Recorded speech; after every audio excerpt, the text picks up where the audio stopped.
sholat hari di lapangan 10 kali. Oke. Jika tidak mengerjakan tugas push up 20 kali. Oke. Jika tidak hadir denda 2.000.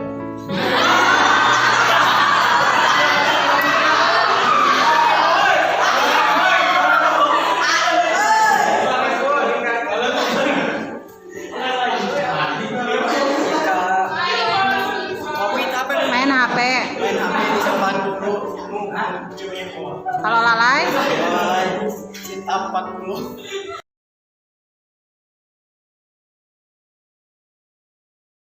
Bismillahirrahmanirrahim. Assalamualaikum warahmatullahi wabarakatuh. Waalaikumsalam warahmatullahi wabarakatuh. Sebelumnya Ibu ucapkan terima kasih atas kedatangannya di Google Meet kita akan membahas tentang budaya positif. Sebenarnya ini Ibu hanya akan memaparkan hasil yang sudah Ibu berikan atau Ibu laksanakan. Nah, bentar ya, Ibu akan share screen dulu.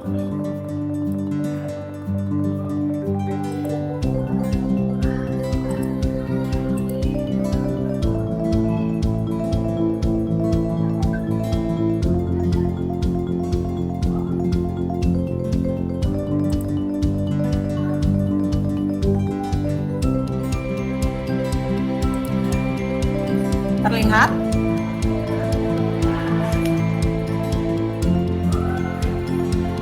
Terima kasih sebelumnya Ibu ucapkan kepada perwakilan OSIS SMKN 10 Garut, yaitu Anissa Ajihara dan Indah Saiful Mukti.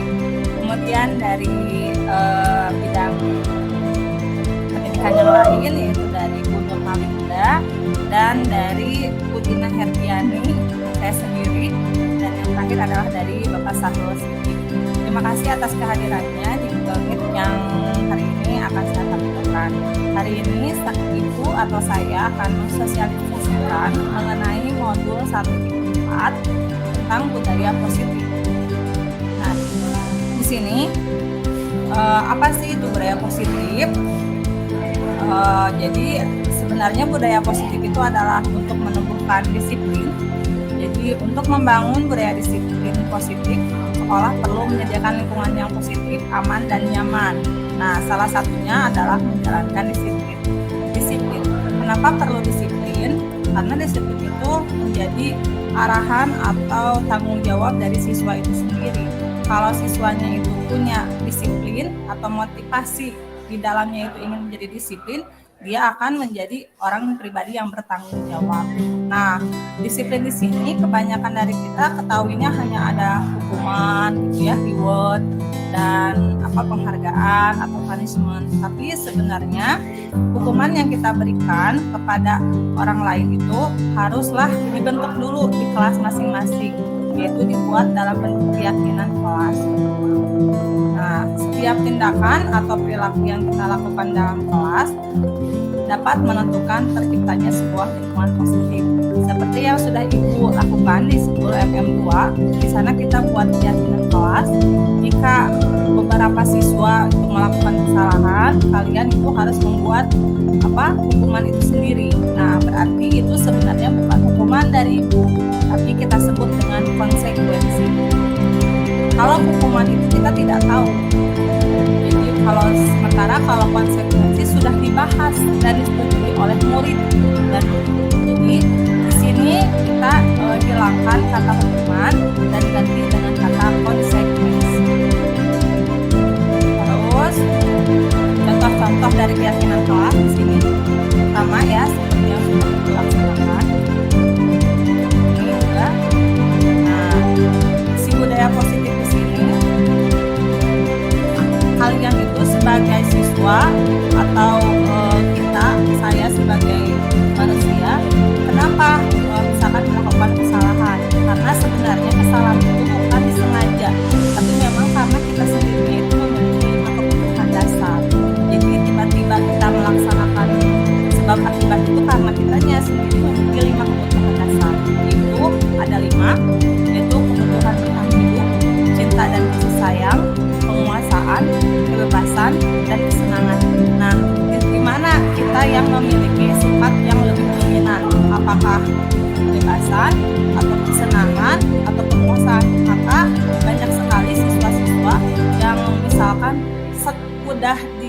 memperingati beberapa kali, tapi masih saja ingin membuat onar atau di kelas karena mungkin itu ada beberapa kebutuhan dasar yang dia miliki yang ingin dominan. Nah, sebagai guru ada 5 posisi yang akan kita laksanakan.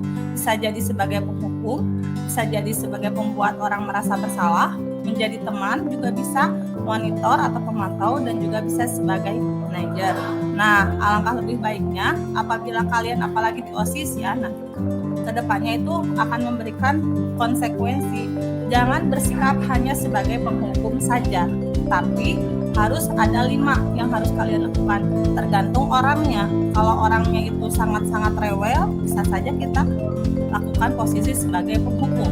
Tapi kalau misalkan ada beberapa aturan yang keyakinan kelas yang dia lakukan itu salah, ya kita pilih. Apakah kita akan membuat orang merasa bersalah? Apakah kita bisa mengingatkannya sebagai teman dan juga sebagai monitor atau juga sebagai manajer? Kemudian ketika kita memberikan konsekuensi kepada siswa, kita itu harus melaksanakan restitusi. Apa isu restitusi?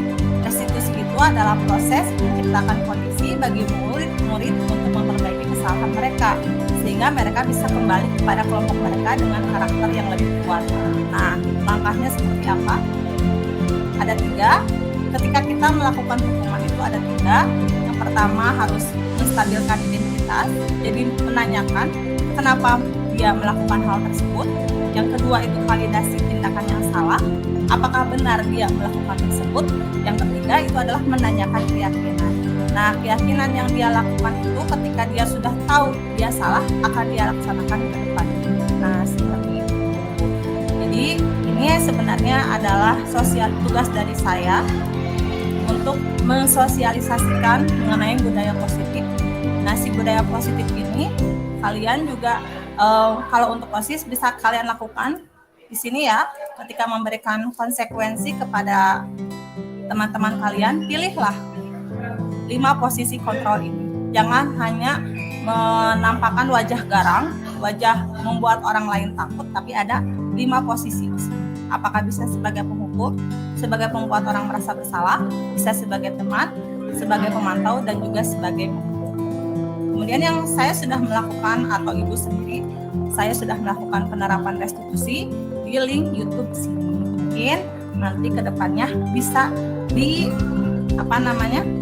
dilihat di YouTube masing-masing. Baiklah, terima kasih atas perhatiannya. Itulah implementasi yang sudah saya laksanakan. Terima kasih atas kehadirannya.